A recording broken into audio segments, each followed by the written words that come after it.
สบายดีพ่อแม่พี่น้องป้องปายเบิดทุกคนมื้อนี้บ่พรพามาย่างเนาะมาย่างเบิ่งโซนตอนค่ำว่าคนหลายบ่เนาะนี่เดี๋ยวบ่พรสิพาย่างเบิ่งเด้อทุกคน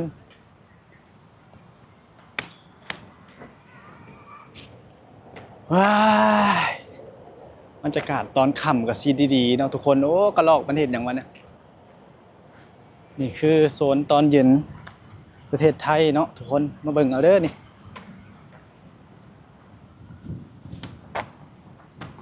อ๋อนกมันกินอาหารเนาะ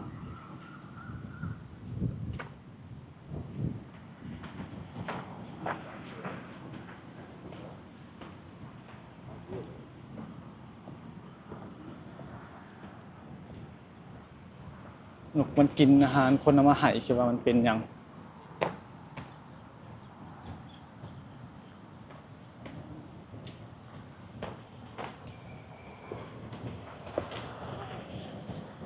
เหมือนเด้อทุกคนเดี๋ยวจะพามาเบิ่งวิวตอนเย็นๆโอ้นี่สุดยอดลักประหลาดใจ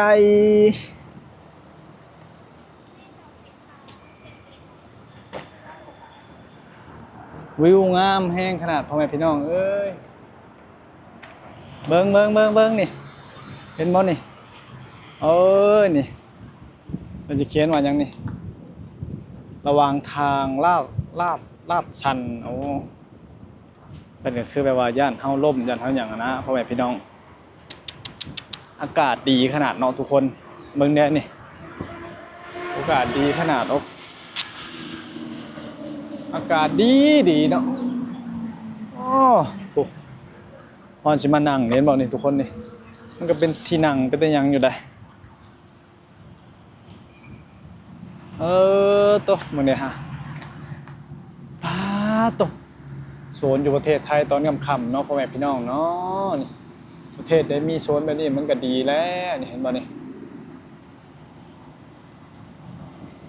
บรรยากาศดีแห้งเนาะทุกคนเนาะเบิ่งผู้เฒ่าเพิ่นมานอนเล่น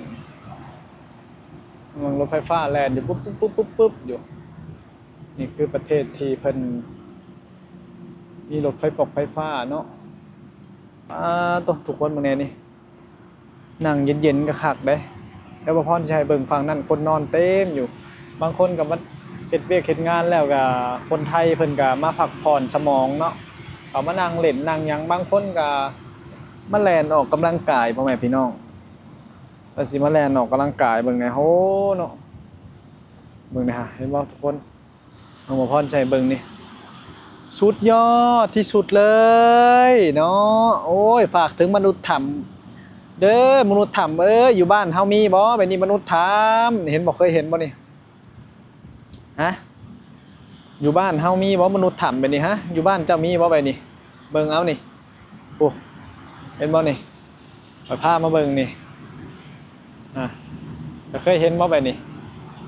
นี่คือประเทศไทยเนาะเบิ่งเอานี่คนยางเต็มอยู่เบิ่งผู้นี่ผู้แสบผู้สาวเพิ่นมาออกกำลังกายเต็มอยู่เนาะทุกคนนี่ว้าสุดยอดอะลีเบิ่งข้าวสารนะทุกคนย่างเมื่อก่อนมันย่างต้นอย่างนี้โอ้ตัวบรรยากาศดีขนาดมีคนวิ่งออกกำลังกายเต็มอยู่ว่าไฟโซล่าเซลล์บ่นี่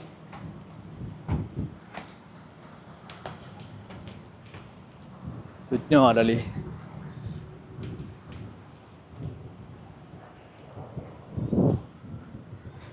เบิ่งคนพม่าคนยังก็มาย่างมาเล่นหลายเด้ทุกคนได้เบิ่งก็สิคนไทยก็หลายแต่คนต่างชาติหรือว่าหยังมาก็หลายเด้นั่งนอนเต็มอยู่แถวนี้ฮะ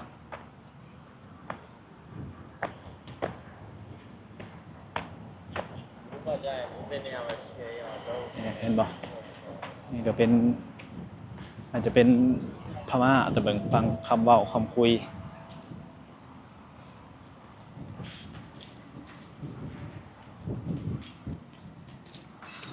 แล้วโซนเพิ่นบ่ให้ดูดบุหรี่เนาะทุกคนเบิ่งนี่ไผโซล่าเซลล์ไผหยังนี่บ่แม่นไผโซล่าเซลล์บ่ใหญ่ๆอยู่ข้างบน บ่พรสิพามาเบิ่งนี่เมืองนี่ฮะมันบนคนยางลงยางเล่นเห็นบ่ประเทศไทยเพิ่นเฮ็ดคักอะลีเนาะทุกคนเบิ่งแหน่นี่เพิ่นบ้านเฮาบ่มีได้เดี๋ยวนี้เนาะ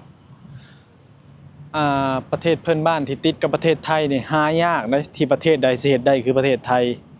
โซนยังนี่ทุกคนโซนสุขภาพเฉลิมพระเกติ90พรรษาบ่พรอ่านบ่ออกเนาะถ้าแบบตัวอักษรที่ย้อนยุคยังแต่แบบตัวยังนี่เพิ่นเลขนะบ่พรสิอ่านยากจักหน่อยนึงเนาะพ่อแม่พี่น้องตัวก็งามแฮงเลยทุกคนเด้เบิ่งได้นี่โอ้คนมาออกกำลังกายเต็มอยู่แถวนี้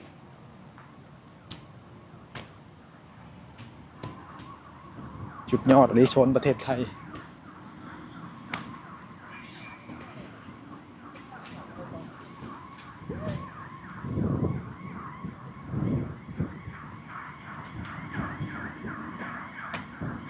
ว้าบรรยากาศดีขนาดทุกคน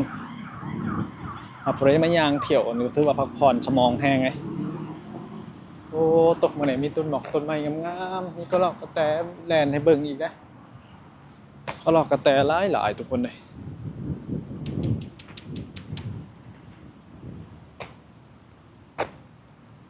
พระอาทิตย์กำลังตกนี่กำลังงามๆมีห้องน้ำเข้าฟรีเลยทุกคนเลยเนาะห้องน้ำนี่เพิ่นก็ให้เข้าฟรีเนาะบ่ได้เสียเงินสักบาทเนาะห้องน้ำฟรีอีกต่างหากเพิ่นเฮ็ดได้ในใดเนาะห้องน้ำฟรี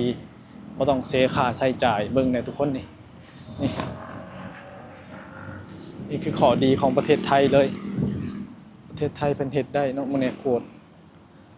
พลาสติกเนี่ยเพิ่นสิแยกให้ข้างในเลยทุกคนเด้เพิ่นสิเฮ็ดตะแกรงแยกให้คนถิ่มแยกให้ข้างใน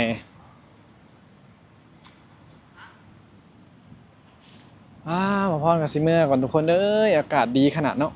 มันดังเด่นชนตอนค่ำๆนี่อากาศเย็นได้โอ้ประเทศไทยเป็นเฮ็ดโซนงามมาดีพอมากรุงเทพก็มาเล่นมาเบิ่งเด้อทุกคนโซนนี่แสดงงามคัก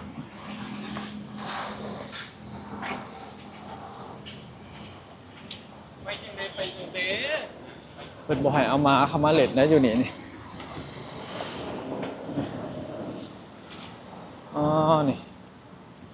แต่ว่าข้างโซนนี่วันเสาร์อาทิตย์จะมีคนขายของหลายๆได้ข้างโซนนี่จะมีคนขายของวันเสาร์อาทิตย์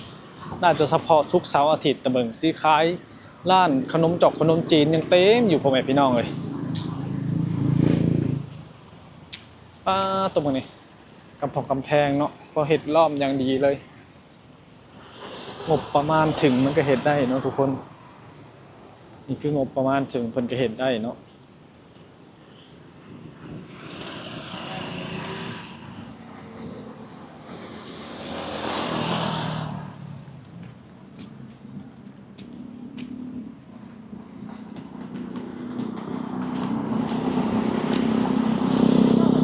อากาศดีขนาดทุกคนเอ้ยอิจฉาพ่อแม่พี่น้องฝั่งไทยเพิ่นเด้เพิ่นมีโซนงามๆเนาะนี่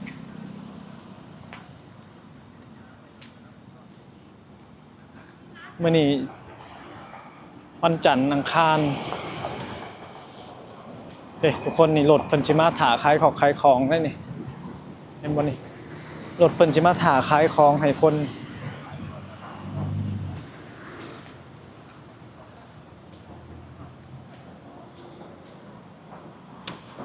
ตอนค่ำกรุงเทพก็เป็นตาอยู่ทุกคนได้มีลมเย็นๆอากาศเย็นๆช่วงนี้อากาศดี